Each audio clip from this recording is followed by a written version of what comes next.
Pues vamos a abordar ahora el segundo estrato del ser humano, vamos de fuera hacia adentro, que es el que hemos llamado el alma, con todas las precisiones que hemos hecho después en las preguntas, ¿no?, de que aquí empleamos el alma un poco como sinónimo de psiquismo y de vida interior del ser humano, reservando el término espíritu para lo que otros llamarían el centro del alma, el vértice del alma, el hondón del alma, etc.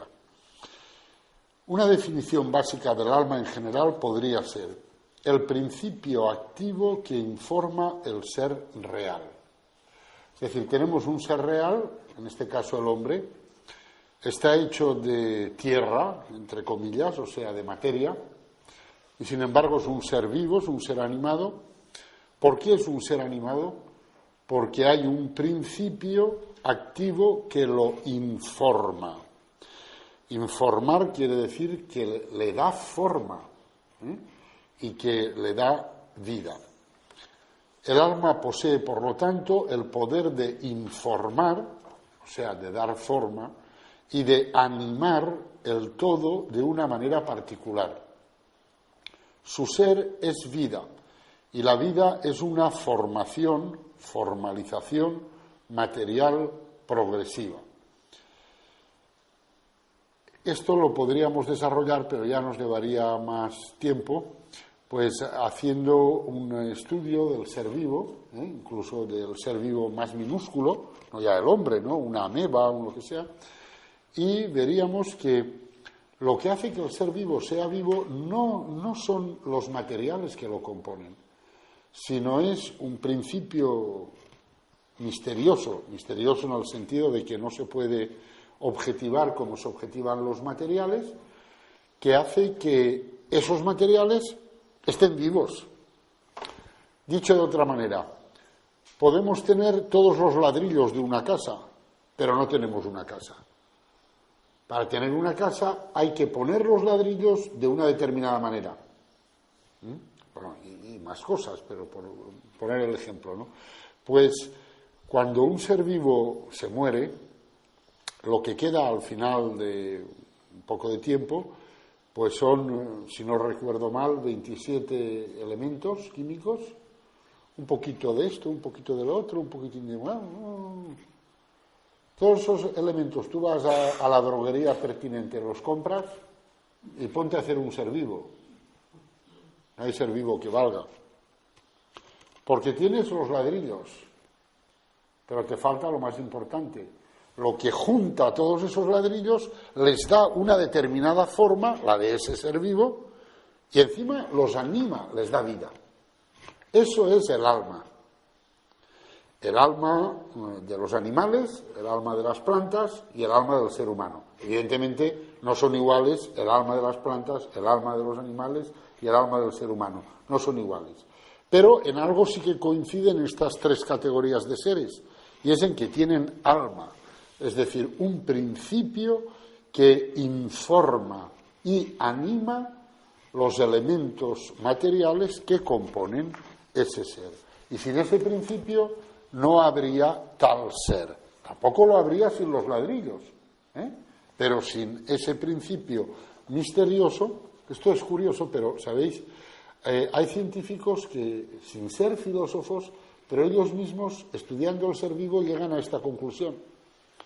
No emplean la palabra alma, emplean otras palabras, ¿no? Hablan de estructura, hablan de, yo qué sé, otros términos, pero, es decir, pero se dan cuenta de que no pueden entender el ser que estudian, el ser vivo, si no introducen, para comprender aquello, un elemento que no es un elemento objetivable en términos físico-químicos, que nunca lo podrás ver al microscopio ni lo podrás, pero que sin él, sin ese elemento no se puede entender eso. El alma está vinculada a la idea de fuerza y de sentido. El sentido es la figura final hacia la cual el alma está orientada mediante su determinación esencial. La fuerza o potencia existencial le ha sido dada para llegar a ser lo que debe ser. Es decir, aquí Edith Stein une el concepto de alma, o sea, en el concepto de alma hace ver que convergen también el concepto de fuerza y de sentido. Un ser vivo quiere decir una energía, una fuerza, que camina en una determinada dirección. Esa determinada dirección es el sentido en el cual camina. Y ese sentido, como dice ella, es la figura final hacia la cual el alma está orientada mediante su determinación esencial. ¿Qué quiere decir esto? Esto se entiende sobre todo si pensamos en el ser humano, ¿no? El ser humano, que cada hombre es único. Luego, cada alma es única, es una singularidad única. Y está orientada hacia una figura final que es la idea que Dios Padre tuvo de mí cuando, contemplando a su Hijo Jesucristo y por la fuerza del Espíritu Santo, me creó. Creó un ser que Él quiere que sea realización de ese arquetipo o de ese aspecto del arquetipo que es Cristo. Y creó un alma única que está orientada en esa dirección.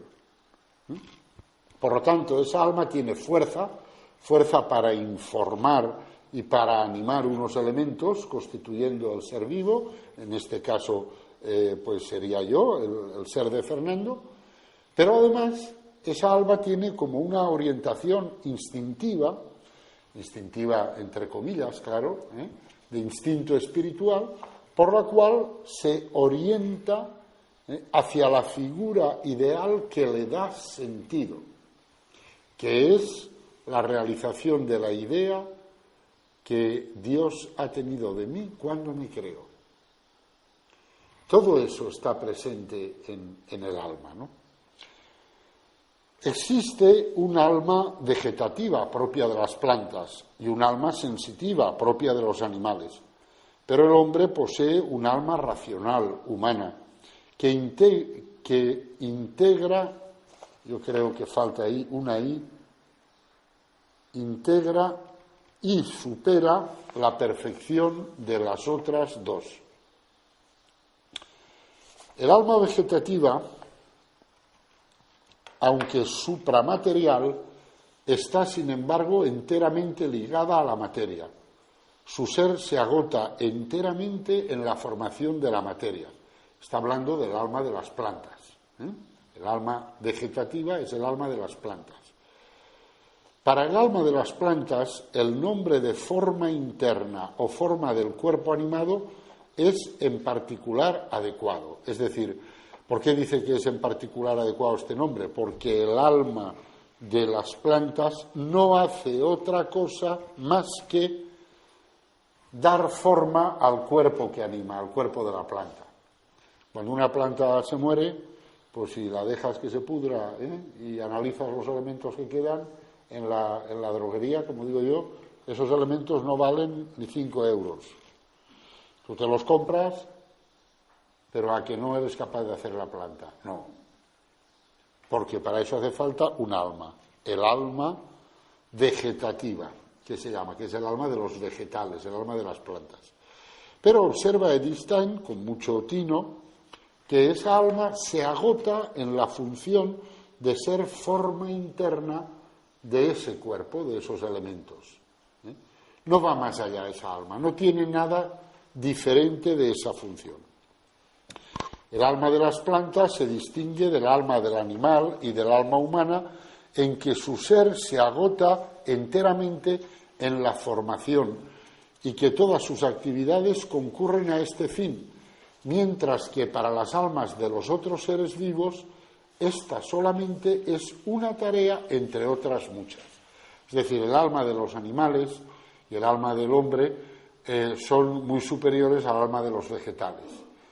El alma de los vegetales, o alma vegetativa, se reduce a ser la forma de esos elementos que constituyen el vegetal, a ser la forma interna. Mientras que, como veremos, en el alma de los animales y en el alma de los seres humanos, además de ser la forma interna de los seres que anima cada alma, hay otras funciones, hay una riqueza mayor. Es a partir de los animales cuando la noción de alma empieza a adquirir un sentido más propio, pues el alma sensitiva propia de los animales no restringe su acción a la mera organización de un cuerpo, sino que empieza a expresar claramente una vida interior. Tener alma quiere decir poseer un centro interior, en el que se percibe cómo entrechoca todo lo que viene de fuera y del que procede cuanto se manifiesta en la conducta del cuerpo como proveniente de dentro. Se trata de un punto de intercambio en que impactan los estímulos y del que salen las respuestas.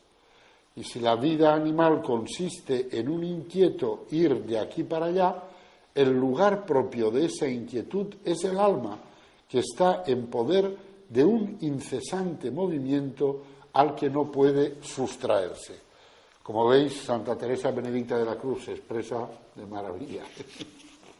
No, pero aunque la redacción sea así alemana, o sea, una cosa enrevesada, porque ya sabéis la anécdota esa que cuentan, ¿no?, de si el alemán es difícil o no.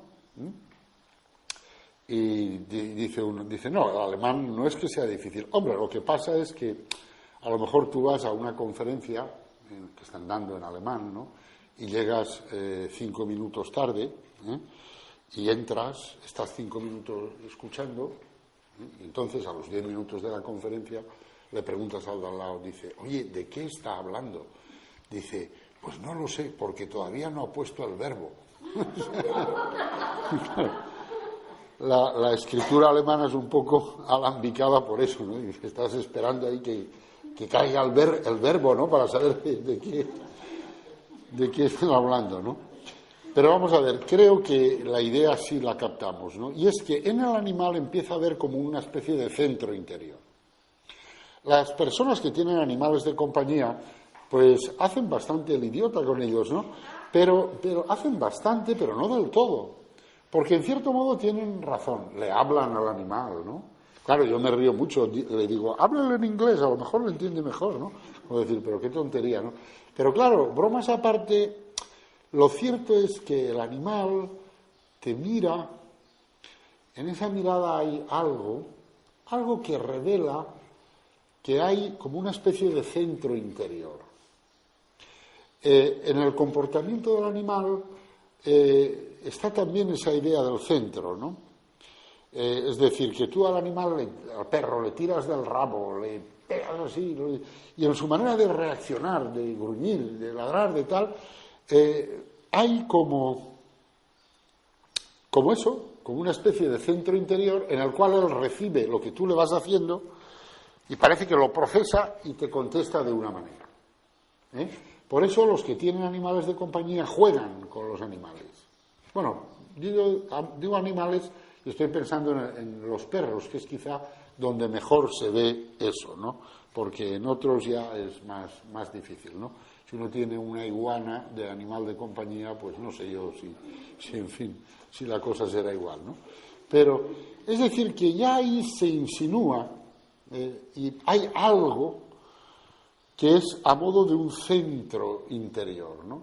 Parece como, yo me acuerdo mi sobrino Oscar cuando jugaba con la perra Eila que tenía y yo me acuerdo, y se ponía a jugar como si él fuera un perro, ¿no? Y se ponía a cuatro patas, ¿no?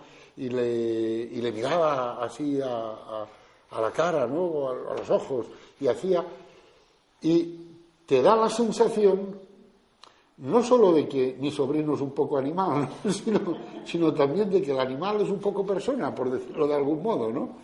No es que sea persona en términos metafísicos, ¿no? Pero sí que hay una cierta analogía en el sentido de que hay como una especie de centro interior.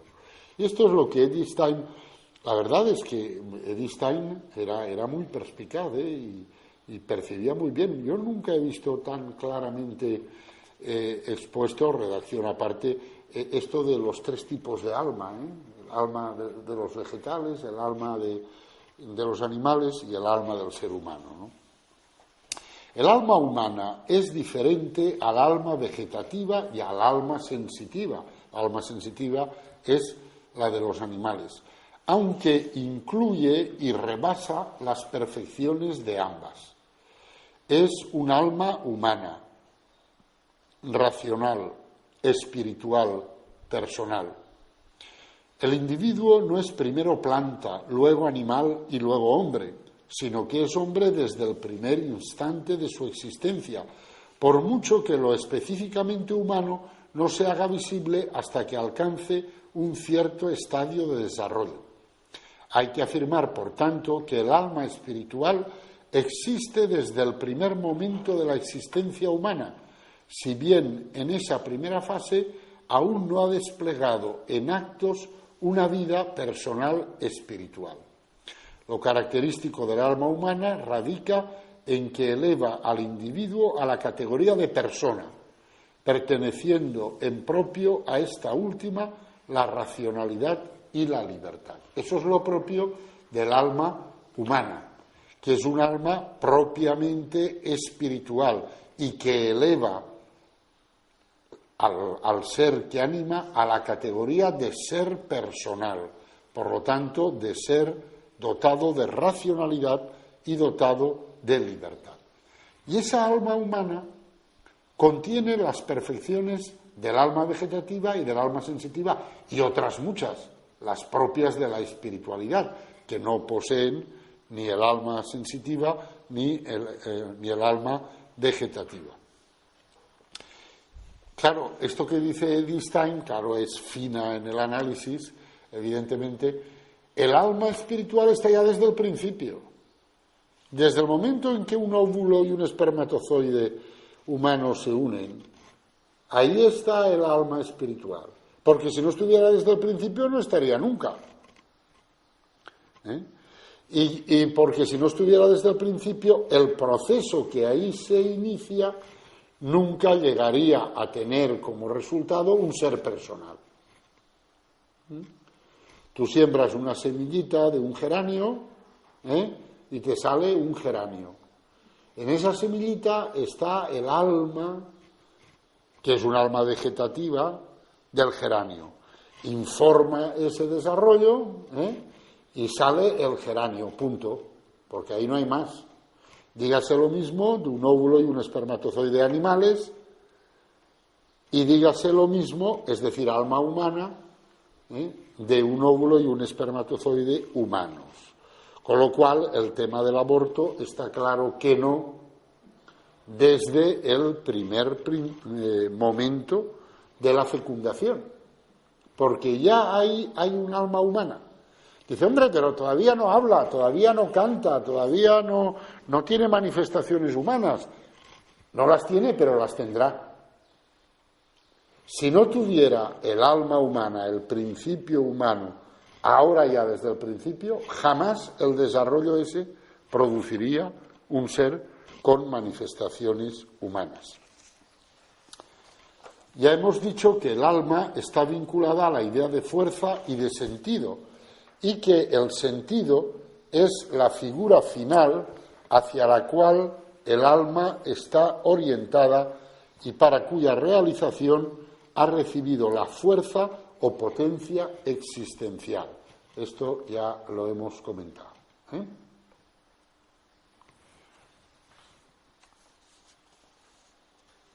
Edith Stein insiste en ello. Se esconde en el ser humano una forma interior que le lleva a su desarrollo en una determinada dirección y, al modo de una tendencia teleológica, a constituirse en una determinada estructura, pues un ente es lo que debe ser, su esencia real corresponde a su idea, y así lo que cada hombre debe llegar a ser, su determinación personal, forma parte de su esencia. Es la idea que hemos comentado antes y que, si os acordáis, lo comentamos ya hace años en un texto de antropología teológica, no filosófica, unos textos de von Balthasar que hice con vosotras y en el cual se abundaba, se insistía en esta idea. Y yo os decía, por eso, además de los 10 mandamientos, además de la Santa Regla, además de las constituciones y reglamentos de la orden o del monasterio, cada monje, como cada ser humano, tiene una ley interior que está grabada en él y que le orienta en un determinado sentido. De tal manera que Dios a ese monje le pide cosas que solo le pide a él. Y ese monje, aunque cumpla todos los mandamientos de la ley de Dios, de la Santa Madre Iglesia, y la regla monástica, y el reglamento y todo, si no cumple las exigencias interiores que Dios le hace a él y solo a él, no realizará la perfección a la cual está llamado. No realizará la idea que el Padre del Cielo ha tenido de él cuando lo ha creado. Esa idea está inscrita en su alma a modo de en la esencia de su alma, como algo que él tiene que realizar, como un punto hacia el que debe de ir, ¿no? Y eso nunca se manifiesta de manera consciente, o sea, nadie puede decir, mire usted, es que a mí Dios en mi alma ha escrito esto, que tengo que ser la abadesa, ¿no? Y dice, no, mire usted, déjese de rollos, ¿no?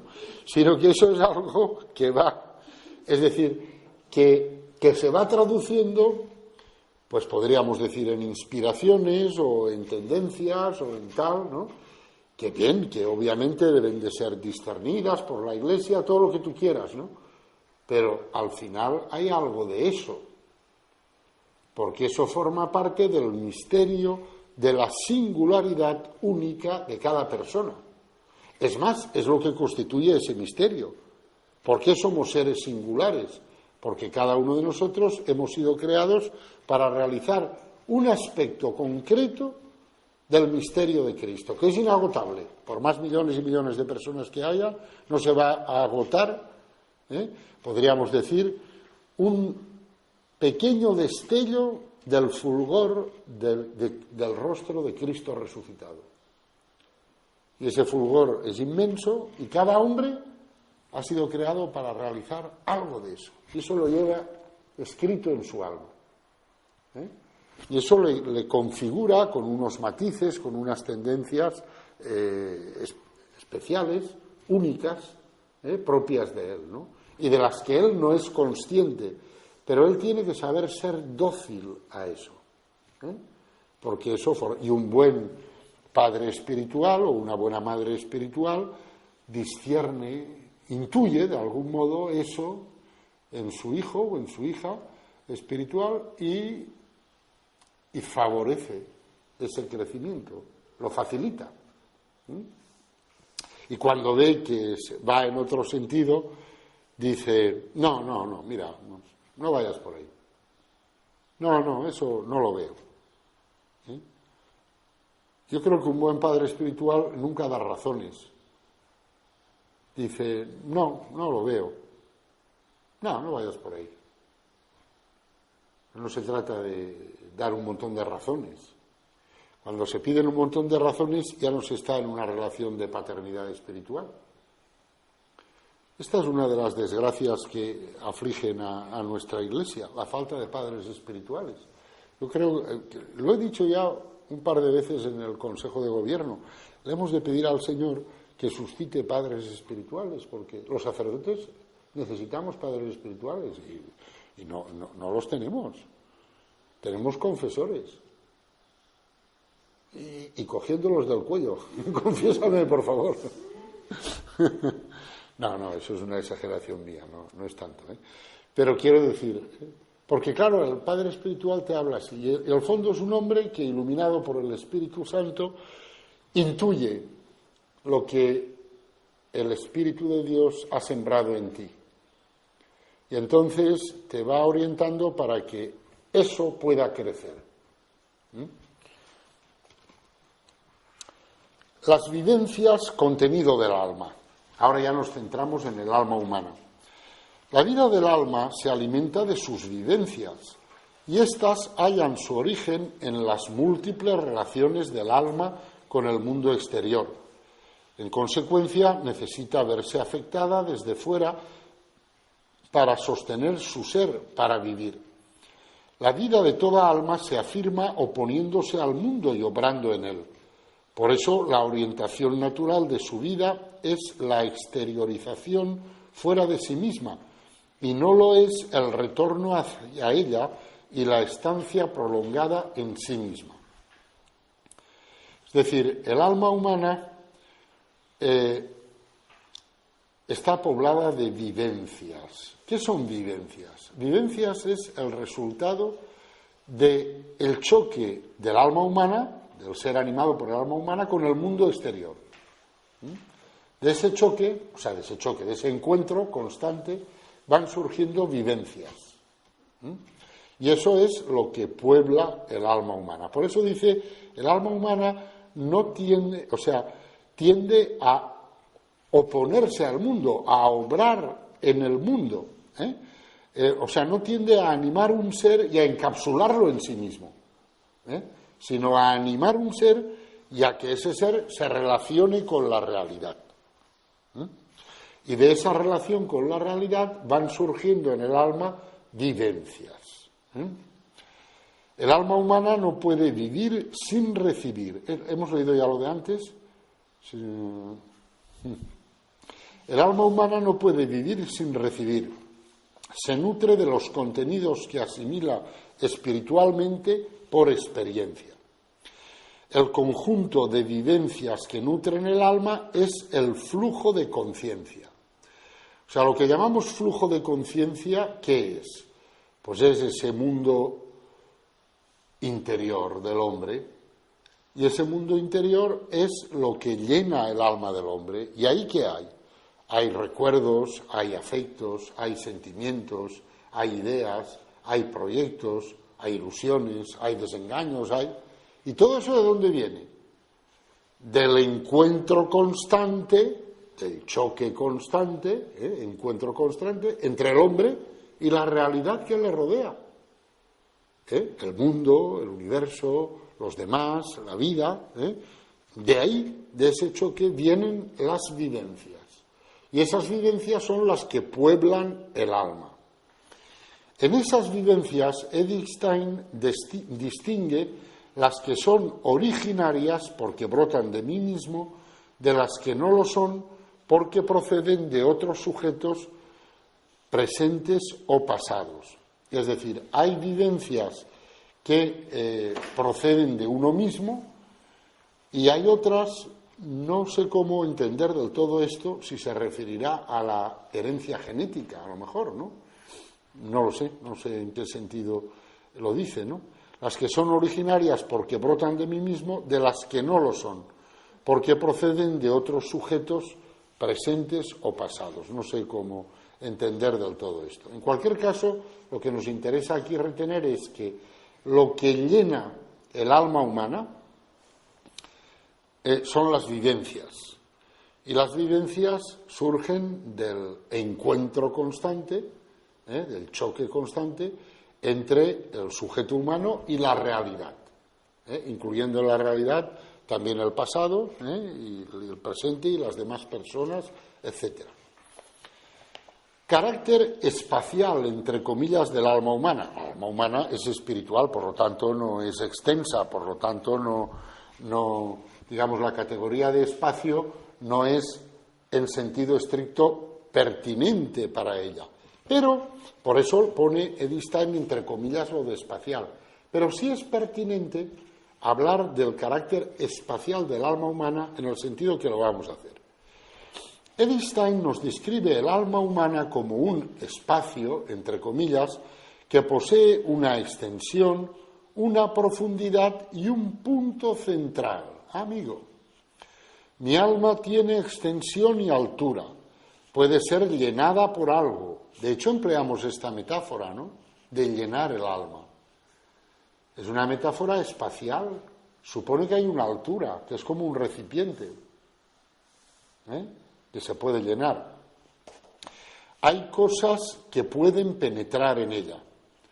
Retiene acertado el recurso teresiano de comparar el alma con un castillo con muchas moradas, porque se aprecia mejor así la gradación en la profundidad. Si lo propio del alma es poseer un mundo interior, el alma es más sí misma, se aproxima más a su esencia, cuanto de más interioridad goce. Evidentemente, ¿qué es lo propio del alma? Tener una interioridad, ser una interioridad. Claro, entonces la esencia del alma va en el sentido de la interioridad. Cuanta mayor sea la interioridad de que goza el alma, más alma es, por decirlo de algún modo. Entonces, a Edith Stein le parece muy acertada la comparación de Santa Teresa de Jesús del castillo interior.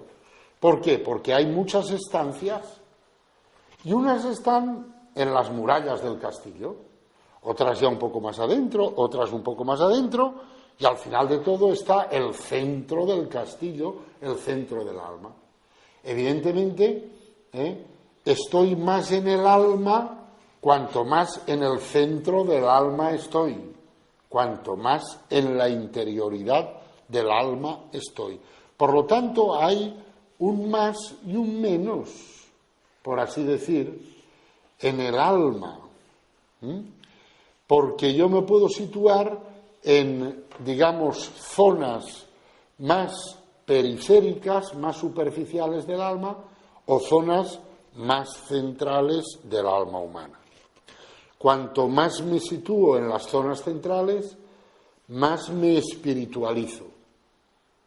Cuanto más me sitúo en las zonas superficiales, pues más me alejo del centro del alma, que es lo que me hace, propiamente hablando, ser persona, y que es lo que me hace ser espiritual.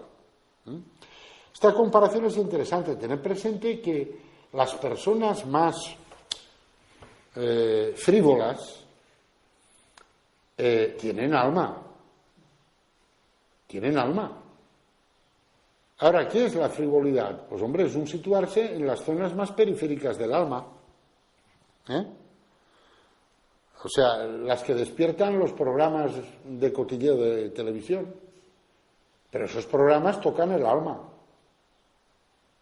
Pero tocan las zonas más superficiales del alma. El que se instala ahí, pues no por eso deja de tener alma, de ser un desalmado, no. Solo que se ha instalado en las zonas más superficiales del alma. Por eso la comparación espacial es interesante, como si el alma fuera un territorio, y tú ese territorio lo puedes abordar desde la parte más periférica, la que está más en contacto con el cuerpo, o puedes ir avanzando hacia adentro, hacia adentro, hacia adentro, hacia el centro final, y ahí es la parte más espiritual, por decir así, del alma humana. Esta manera de hablar a nosotros nos puede desconcertar un poco, ¿no? Porque nosotros estamos acostumbrados a cuerpo y alma, lo que decía el catecismo, ¿no? Alma espiritual, y parece... Pero claro, Edith Stein fue asistente de Edmund Husserl. Es una fenomenóloga. La fenomenología describe el acontecer del ser humano. Y cuando tú describes el acontecer del ser humano, de cualquier ser humano, del de tu madre, tu padre, tu hermano, del tuyo propio, del de quien sea, nunca las cosas son así. Cuerpo, alma, firme. No. Las cosas, el paisaje tiene muchos relieves, tiene muchas formas, tiene muchos puntos, muchos ángulos. Y yo veo que aunque se pierda en precisión en el sentido matemático de la acepción, pero se gana mucho en intelección de cómo es de verdad el ser humano cuando se hacen estas consideraciones que hace Edith Stein, ¿no? O sea, vamos a ver, cuando yo veo a la nenica que lleva el piercing en el ombligo al aire, por supuesto, y tal, ¿no? Y que habla, pues como hablan las nenicas y los nenicos de 15 años, ¿no? ¡Acho! ¡Acha! ¿No? Eso quiere decir muchacho, muchacha, ¿no? Tal, y tal. Y veo eso, esos seres tienen alma, pero están situados en las zonas más superficiales de esa alma, en las fronteras con el reino animal, ¿no? Como mi sobrino cuando jugaba con su perra, ¿no? Pues en esos momentos se ponía un poco en las fronteras, pero no por eso dejaba de ser persona, dejaba de tener alma. Por eso digo que esta manera de hablar es fenomenológica, es una manera que va dando vueltas, va explorando.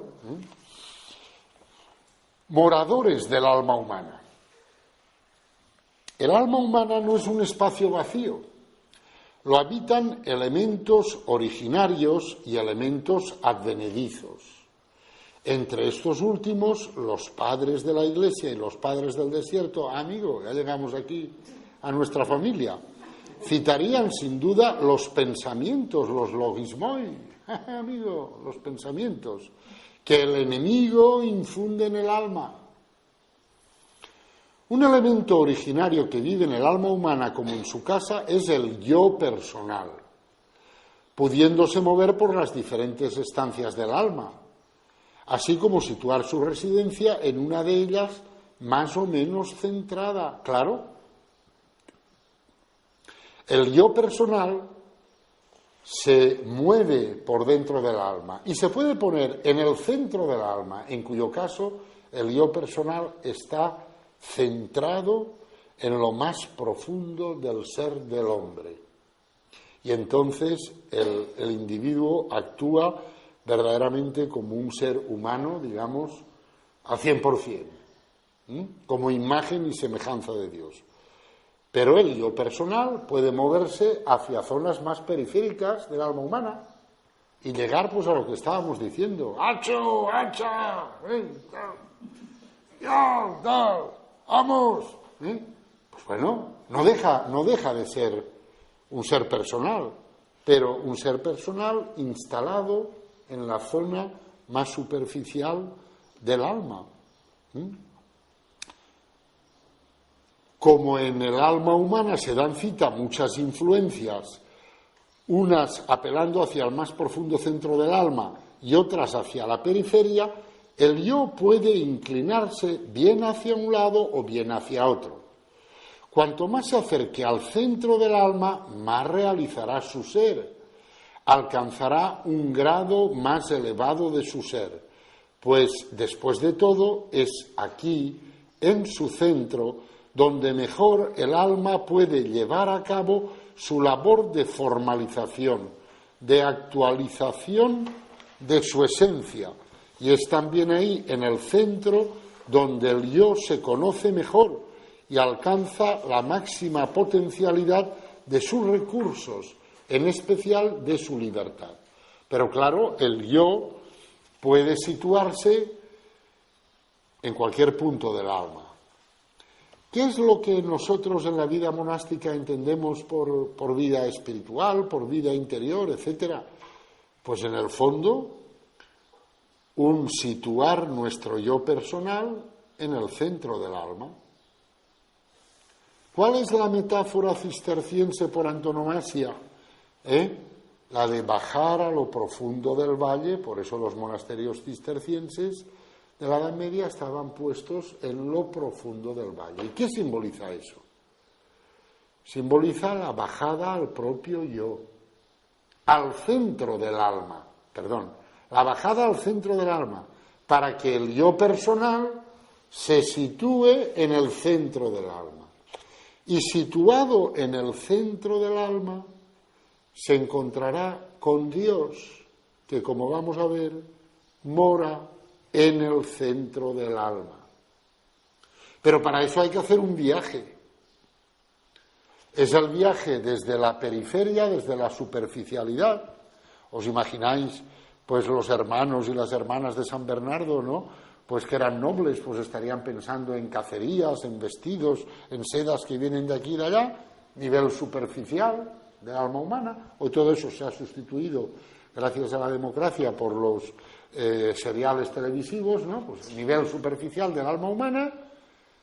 Y ahora, a partir de ahí, hay que hacer el viaje hacia el centro del alma. Despedirse de las zonas superficiales, ir al centro del alma. Eso es la vida espiritual. Eso es la vida interior. Otro habitante originario del alma humana es Dios. El alma es morada de Dios, ocupando el centro de aquella, allí donde el alma es más espiritual.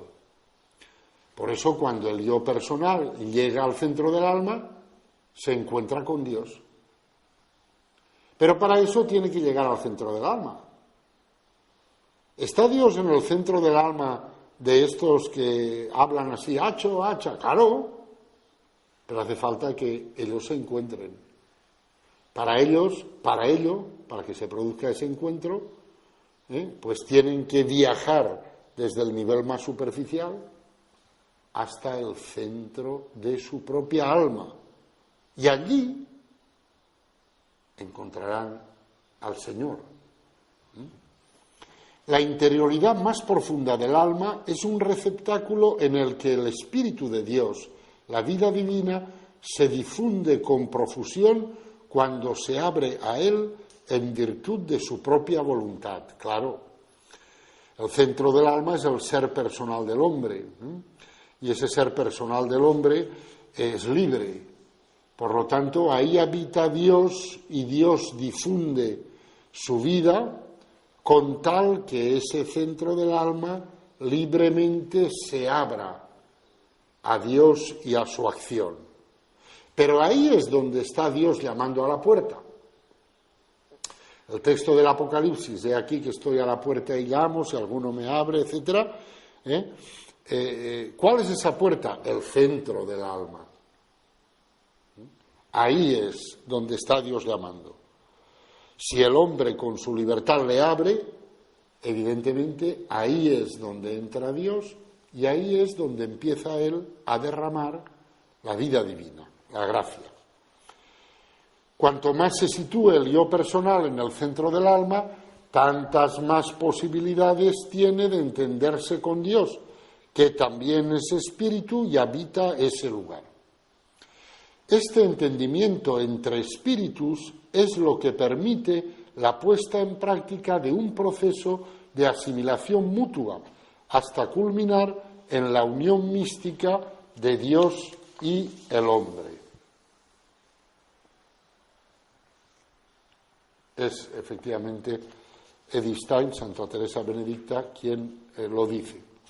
Aunque aquí el papel de la libertad humana es esencial, porque Dios mismo se detiene ante ella y la respeta. La inhabitación por gracia solamente es posible en seres personales y espirituales, ya que supone la libre aceptación. Dios es vida personal y solo puede derramarse allí donde por un acto personal se le da entrada. Qué bonito que es esto, ¿eh? Dios es vida personal. Claro, Dios es la Trinidad. Padre, Hijo y Espíritu Santo, una donación mutua recíproca, en la cual cada una de las tres divinas personas se abre por completo a las otras dos y se entrega sin reserva a las otras dos. Luego, Dios, que es eso, que es esa vida personal, solo puede derramarse, solo puede hacerse presente allí donde haya personas, ángeles o seres humanos, que se abran a Él y que le dejen entrar. Podríamos decir que Dios, al crear al hombre, ha creado en cada hombre una casa para él. Esa casa es el centro del alma. Pero Dios no ha entrado a esa casa. La ha creado. Esa casa está preparada para él.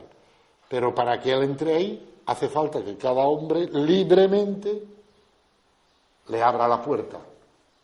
Y entonces Dios entra y empieza a derramar su vida divina, tanto más cuanto mayor es la capacidad de acogida de cada uno de nosotros en relación a Él y a su vida, porque no tiene límite la generosidad de Dios, lo que tiene límite es el recipiente que la recibe, La célebre comparación de la fuente que emana continuamente y el vaso, ¿no?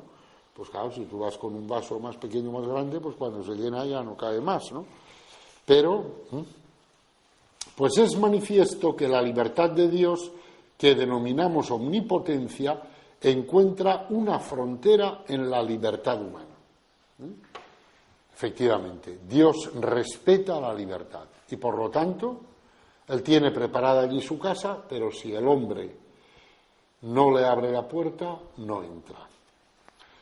Aunque Edith Stein no habla de ello, entre los moradores advenedizos del alma humana habría que citar lo que los padres de la Iglesia del Desierto llamaban los logismoi, es decir, los pensamientos, entendiendo por tales las sugestiones al mal, los pensamientos carnales, impuros, diabólicos.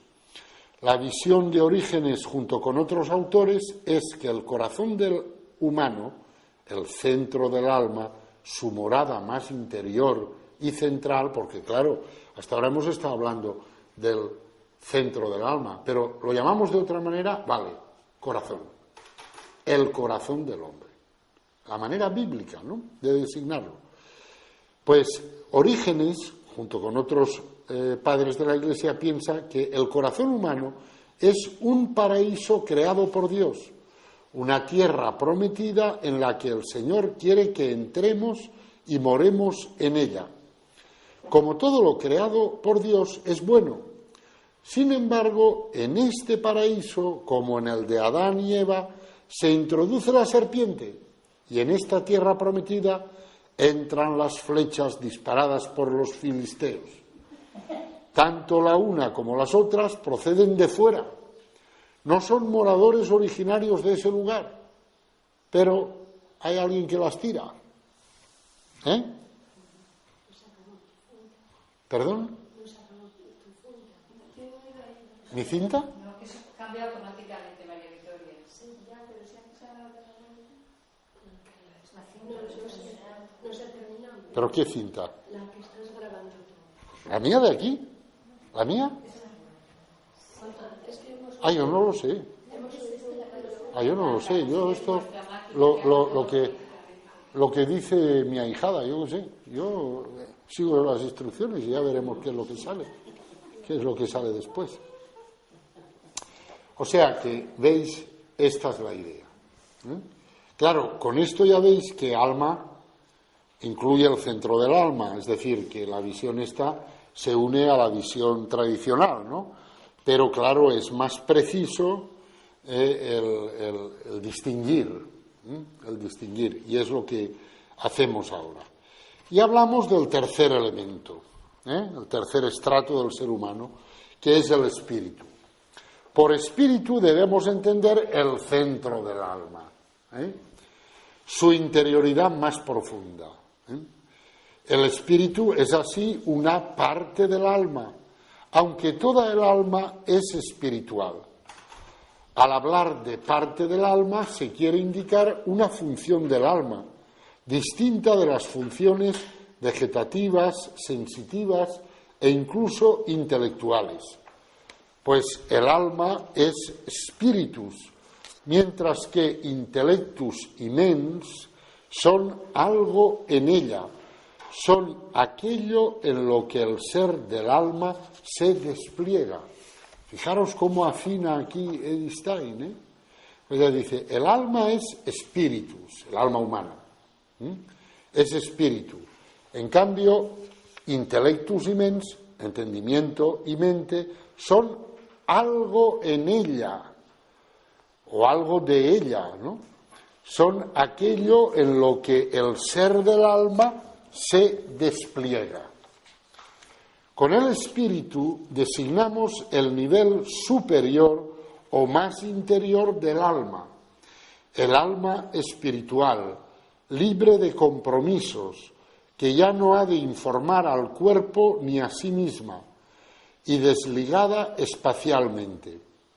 Un ser espiritual, libre de organización corporal anímica, está libre también de esa vinculación espacial indirecta. Claro, si nos situamos ya en el centro del alma, que es lo que llamamos espíritu, aquí nos encontramos con un alma espiritual que en este nivel en el que estamos ya no tiene nada que ver con la animación del cuerpo, porque eso lo hace, pero lo hace por los niveles más periféricos, más superficiales, ¿no?, del alma humana.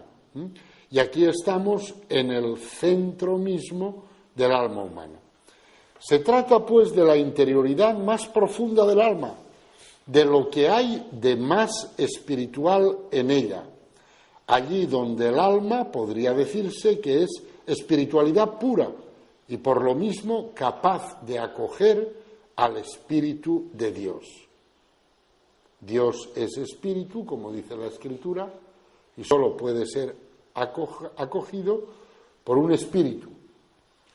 Y por eso el verdadero culto es un culto en espíritu y en verdad, ¿no? Y aquí estamos en ese nivel. Estamos ahora, bajo el epígrafe el espíritu, hablando del centro del hombre. Es importante distinguir entre el yo y el alma, o como decía Ortega y Gasset, entre el yo y el mí. Claro, este punto interior, este centro del alma, es lo que podemos llamar el ser personal o el yo, en sentido más fuerte de la palabra yo. Claro, en ese sentido es bueno caer en la cuenta de la diferencia que hay entre el yo y el alma, o como decía Ortega y Gasset, entre el yo y el mí. Con la palabra mí designaba el conjunto de vivencias que hay en el alma. Ya hemos dicho que el alma es como una extensión que está llena de cosas. ¿Y qué cosas son esas? Las vivencias, ¿no? Entonces, veamos esa distinción. Leamos este texto. El dolor de muelas me duele a mí y por lo mismo no es yo. Si fuésemos dolor de muelas no nos dolería, doleríamos más bien a otro, e ir a casa del dentista equivaldría a un suicidio, pues como dice Hebel, cuando alguien es una pura herida, curarlo es matarlo. Mis impulsos, inclinaciones, amores, odios, deseos, son míos, pero, repito, pero no son yo. El yo asiste a ellos como espectador, interviene en ellos como jefe de policía, sentencia sobre ellos como juez, los disciplina como capitán. Es curioso observar el repertorio de eficientes acciones que posee el espíritu sobre el alma y, por otra parte, notar sus límites. El espíritu o yo no puede, por ejemplo, crear un sentimiento ni directamente aniquilarlo. En cambio, puede, una vez que ha surgido un deseo o una emoción, en cierto punto del alma, cerrar el resto de ella e impedir que se derrame hasta ocupar todo su volumen. Este textito es muy interesante y tiene mucha miga. Yo se lo leo y se lo explico en el cursillo prematrimonial. Porque, claro, y les pongo ejemplos. Vamos a ver. Uno de los contenidos del alma humana es el enamoramiento. ¿Qué es el enamoramiento? El enamoramiento es una vivencia. Es una vivencia. La vivencia que surge en mí cuando la veo o le veo, y entonces surge una vivencia en mí, ¿no? Bien, eso forma parte de mi alma. Es uno de los habitantes de mi alma. Pero yo soy diferente de todos los habitantes de mi alma. Yo soy el dueño de mi alma, el centro del alma, el espíritu, el ser personal. Por lo tanto, la cuestión decisiva no es, ¡ay, es que me he enamorado! No, la cuestión decisiva es, ¿qué voy a hacer yo con mi enamoramiento? Porque yo puedo dejar crecer ese enamoramiento, y entonces crece como una planta que va invadiendo toda mi alma, y si lo dejo crecer mucho, pues al final invade por completo toda mi alma, y entonces le digo a mi mujer, lo siento, ya no te amo, me he enamorado de otra. Porque claro, no depende de mi libertad, no depende de mí el que en mí surja un sentimiento, por ejemplo, el enamoramiento, eso no depende de mí. Pero lo que sí depende de mí es lo que yo haga con ese sentimiento.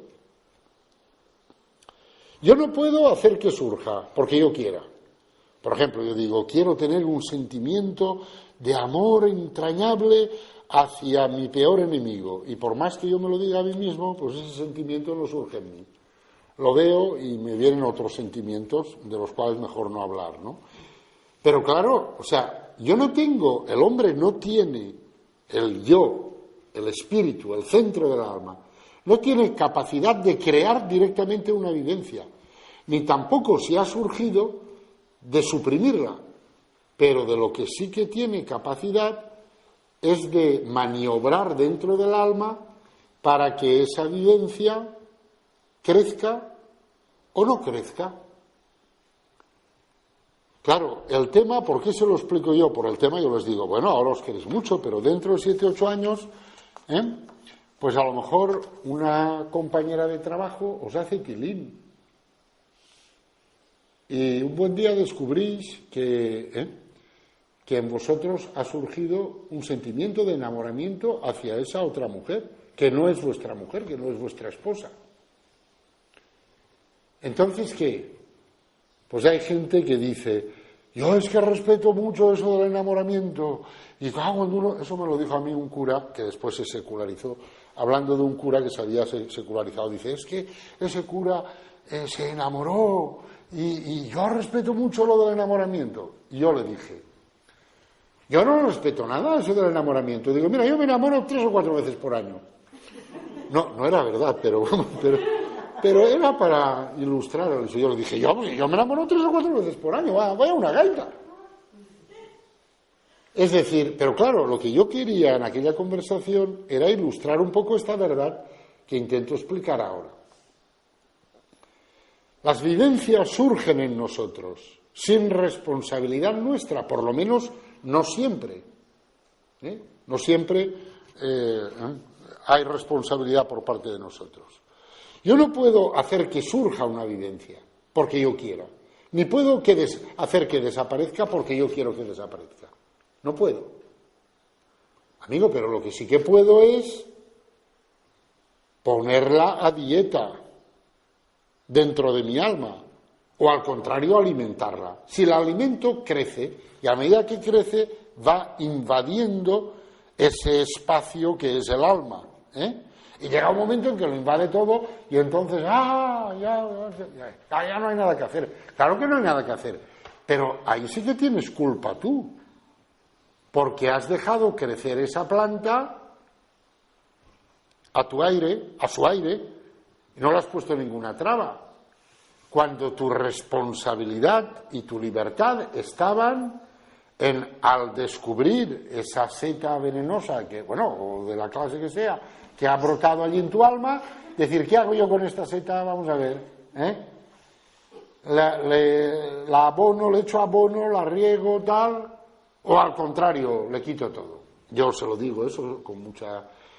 así con buen humor, digo, pero claro, tú entonces ves eso y tú, pues cuando te das cuenta de que en el trabajo hay una que te gusta y que te estás enamorando de ella, pues a partir de ahí entra en juego tu libertad. Y tú puedes decir, vamos a ver, yo voy a ser correcto con esta persona, pero voy a ser seco dentro de la corrección, punto. Yo voy a llegar y decir, buenos días, punto, se ha acabado. Que la otra sigue insistiendo y tal, pues tú al día siguiente te pones en tu mesa de trabajo una fotografía de tu mujer. Y ya la otra ya intentado eso. Que a pesar de eso sigue insistiendo, otra fotografía de tu mujer, les digo yo, que sigue insistiendo más, o una fotografía de tu mujer en bañador, venga, que sigue tal. Bueno, bromas aparte, con todos estos ejemplos, yo lo que les quiero decir es esta gran verdad. No somos responsables de que surjan en nosotros unas determinadas vivencias. Ni podemos hacer con nuestra sola voluntad que desaparezcan. Pero sí somos responsables de la gestión que hacemos de ellas. Porque esa gestión puede consistir en ponerlas a dieta, vamos, someterlas a un ayuno total.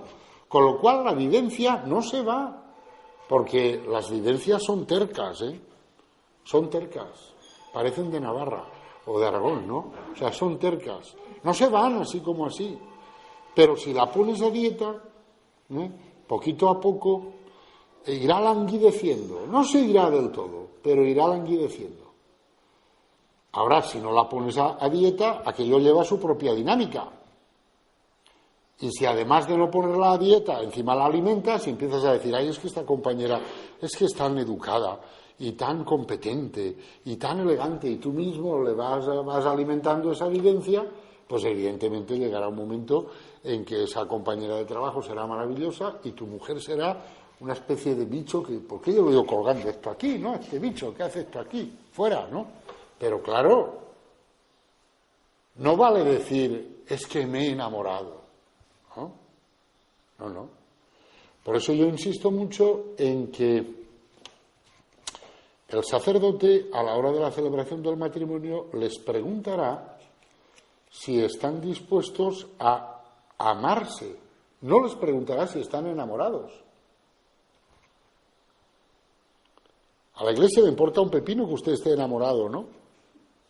Lo que le importa es, usted ha tomado la decisión de hacer de esta persona su compañera, de esta mujer su compañera de peregrinación aquí en la tierra hasta el final de sus vidas, ¿sí o no? Usted tendrá que decir, sí quiero. No tendrá que decir las bobadas que dicen los enamorados. Es que es tan bonita, es que no sé cuántos, es que es maravillosa. No, mire, eso no me importa un pepino, si es maravillosa o no. ¿Quiere o no quiere? Sí quiero, acto de libertad. Centro del alma, corazón, espíritu, voluntad. ¿Estamos? Centro de la persona. Ahí es donde nos jugamos las habichuelas. En el matrimonio, en la vida consagrada, en el sacerdocio, porque las grandes decisiones de la vida son decisiones, elecciones. Por lo tanto, ponen en juego el ser personal del hombre, por lo tanto, el centro del alma. Eso es lo que cuenta. Porque si no, pues, excuso decirte, con la de vueltas que da la vida, hombre, en un monasterio no da tantas vueltas, ¿verdad? Me imagino yo. Pero así todo, ¿verdad? También, alguna que otra vueltecita por dentro, ¿no?